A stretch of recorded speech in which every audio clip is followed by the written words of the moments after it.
हरे कृष्णा दोस्तों, राधे राधे। वृंदावन की गलियों में और मेरे YouTube चैनल में आप सभी का स्वागत है।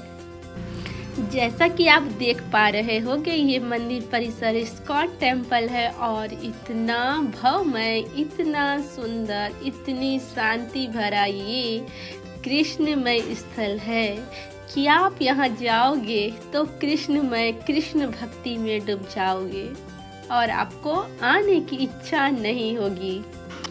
तो सबसे पहले जब मैं मंदिर परिसर में गई तो मैंने एक बार चारों ओर घूमना पसंद किया, क्योंकि इतनी सुंदर ये जगह थी कि मैं अपने आप को रोक नहीं पाई कि मैं चारों ओर निहार सकूं। इतनी सुंदरता, स्वच्छता, शांति, आनंद कि आप नहीं रोक पाएंगे खुद को। चारों ओर घूमने के बाद फाइनली मैंने कृष्ण कन्हैया और राधा मैया, अपने राधा कृष्ण जी का दर्शन किया। वहाँ देखते ही साथ आपको आंसू आ सकता है। इतनी सुंदर छवि देखने के बाद, इतनी भावना देखने के बाद, इतनी भक्ति देखने के बाद जो यहाँ पर उमड़ते रहता है लोगों के बीच, आप सबकी नज़रों में अगर देखोगे ना तो सिर्फ कृष्णा ही कृष्ण दिखेंगे। और इस वातावरण में आप खुद को किसी जन्नत से कम नहीं लगेगा, बस लगेगा हाँ, जो स्वर्ग है, जो जन्नत है, हाँ यही है।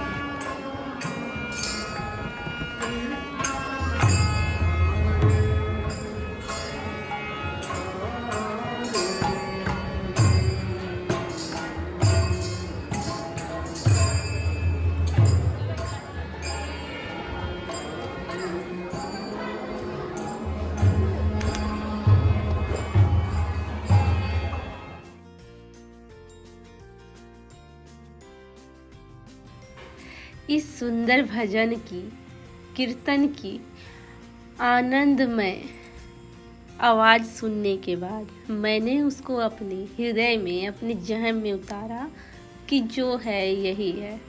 और उसके बाद मैं मंदिर परिसर की ओर बढ़ी, जहाँ मैंने देखा कि यहाँ हजारों भक्त से माला जाप कर रहे थे, चैंट कर रहे थे, हरे कृष्ण कृष्ण कृष्ण हरे हरे, हरे राम राम राम हरे हरे।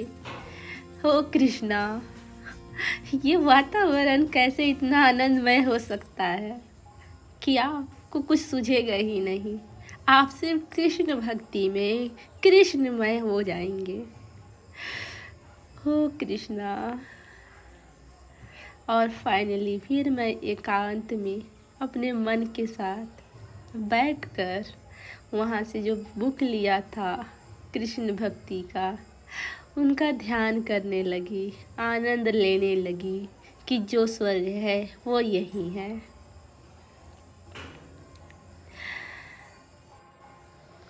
फिर कुछ देर मैंने अपने आप को, अपने मन को, अपनी आत्मा को, अपने आप को कृष्ण के हवाले छोड़ दिया कि जो होगा, जैसा होगा, जो करना है सब आपको ही करना है, सब आप ही करेंगे। और उसके बाद मैंने वहाँ के जो कि म्यूज़ियम है, इस्कॉन म्यूज़ियम, मैंने उनका विचरण किया। वहाँ मैंने देखा कि मंदिर में क्या चीज़ है, कहाँ क्या क्या बना हुआ है। जैसा कि आपको देख पा रहे होंगे, यहाँ हजारों की भीड़ उपस्थित थी सिर्फ कृष्णमय होने के लिए। Have a look please.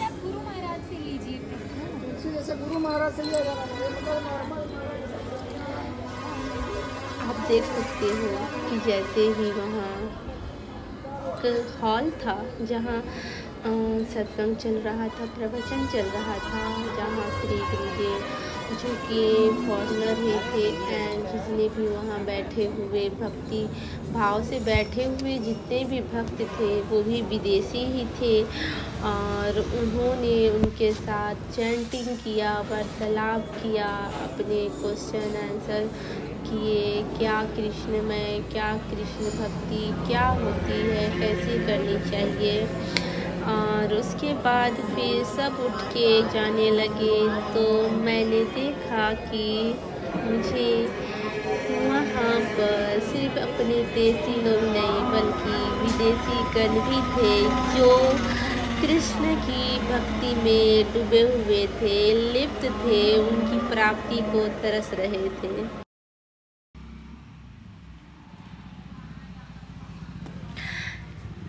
इसके बाद मैंने वहाँ सब पिक्चर क्लिक की अपनी, एंड जो बुक मिली थी ना, जो बुक मैंने ख़रीदी थी, जो वहाँ के भाई बहन ने बेच रहे थे, तो उसमें बाल लीला की बुक थी, जिसको कि उन्होंने कहा इसको एज अ प्रसाद आपको लोगों तक पहुँचाना होगा। और 2-3 किताबें जो थी जिसकी मैंने पढ़ने के लिए लिया था।